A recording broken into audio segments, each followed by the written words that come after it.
And a good morning to you, or a good afternoon, or good evening. I don't know exactly when you'll be looking at this, but I hope it's early in the morning, because that's when I'm the freshest.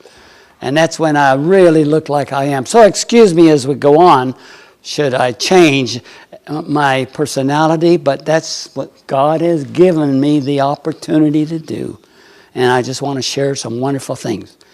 Because I understand we have some very, what you would call, educated people here who are going to ask me questions. And I'm going to try my best. I've already prayed, Lord, help me to answer these in a way that might add something to every life, to everybody that's watching this thing. So pay real good attention, because I might say something that you could really use in this business.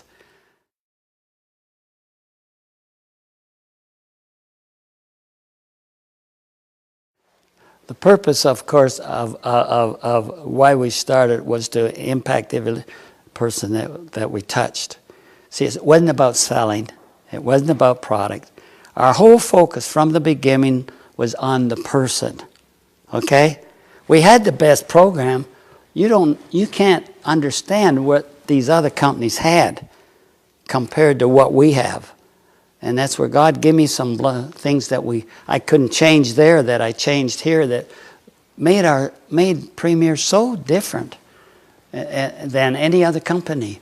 And so as the time goes on, and you know, when we started out, pretty small, and we'd have a rally, man, we'd have like 300 people at a rally, and we'd have a good time. But I used to pick up a lot of them at the airport. I had a hat, and I'd drive over there in a car and pick them up and bring them over. But the basic foundation that is still in after 28 years was a God thing.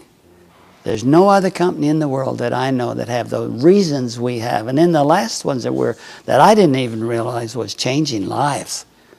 And that changed. And the next one is giving hope. But those we got, just unbelievable. And we weren't in business, were we, to set up budgets and make profits. But you can't make people in a business without them making profits. Now, I want them, whoever it might be, to remember that. They can't ever do enough for the people that they're going to be at their shows or in their downlines than to ever change the reasons why we have Premier Designs. A unique basic foundation, and I don't think there's still yet anywhere in the world anything even close to it.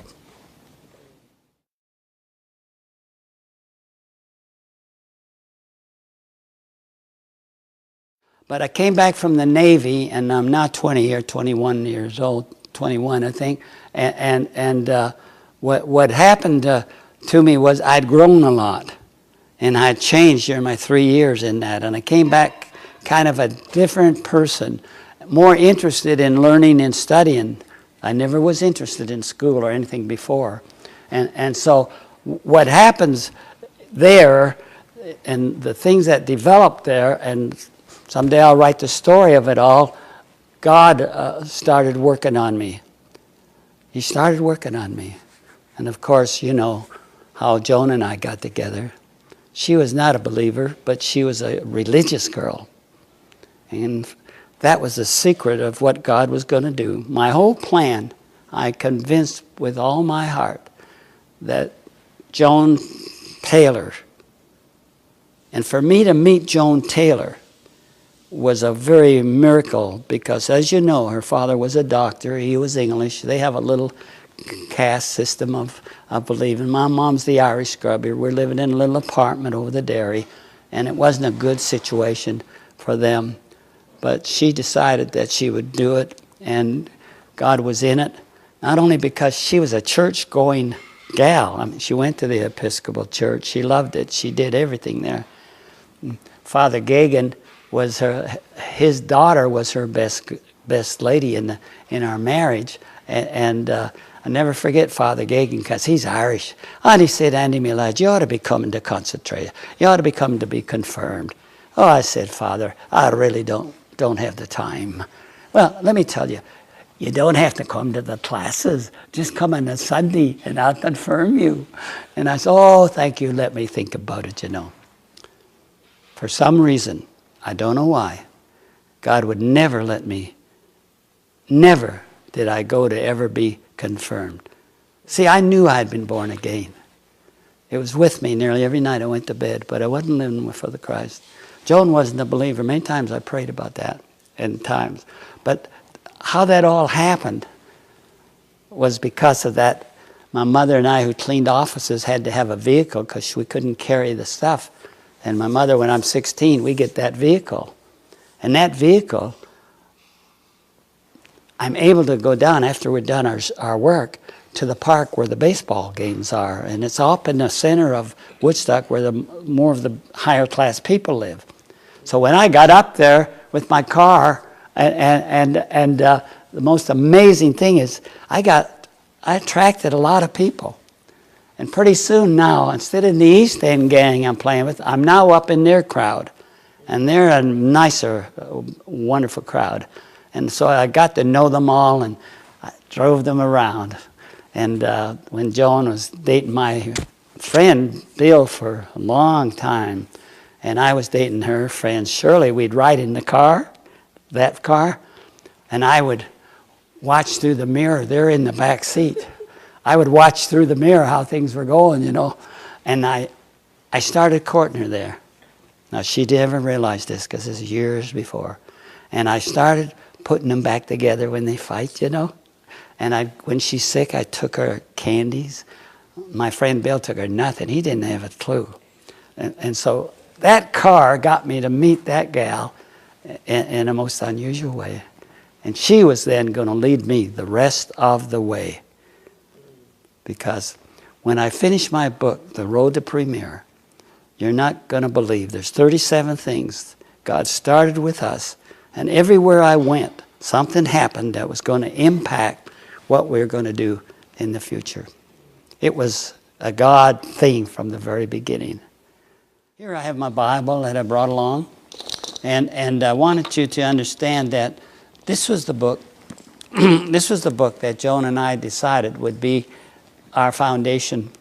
And it's the most amazing thing. There's not many books, even the famous ones, that you could get that could be 2,000 years old and still be exactly the same in the beginning as it was in the end. So everything that we tried to do was based on some of this book. We talked about giving. It tells us if you want to give, you can't give without getting. It tells us about serving. And you know that I'm the CSO, Chief Servant Officer. How did that happen? We're out in California in one of our January rallies, and I'm on the stage and I'm thinking, man, I ought to be a servant, not the COP or whatever it is. And so I make myself, while I'm on stage, I've got a new title. I'm now CSO, Chief Servant Officer. Well, when I come off the stage, Joan said to me, who promoted you? I said, I did. Well, that's great, isn't it? And I said, yeah, it is. It's great. Because I changed my cards.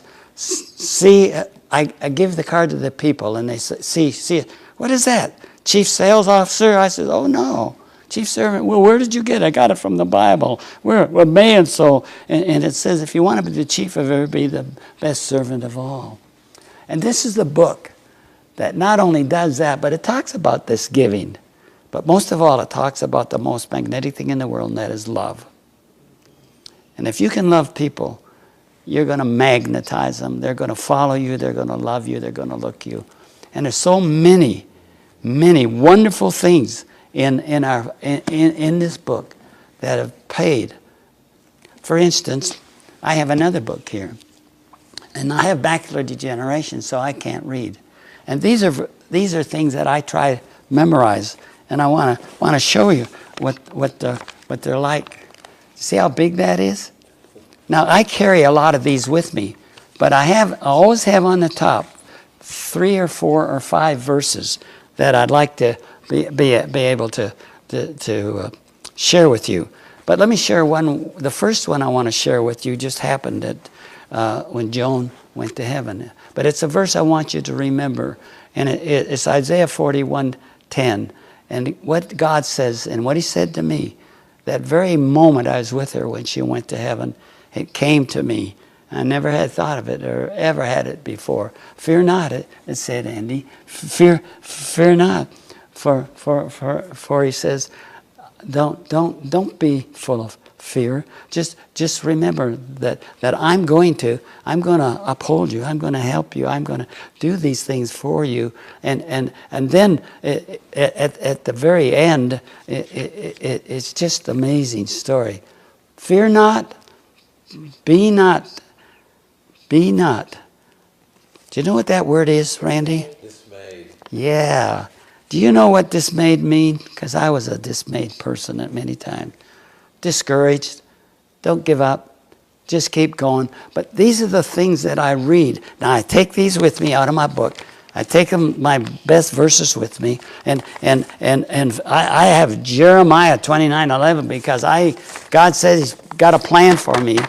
And right now I'm praying, Lord, what is it? I'm very excited to find that out. And so I have these things, and I want you to understand that what we have built this company on has never changed.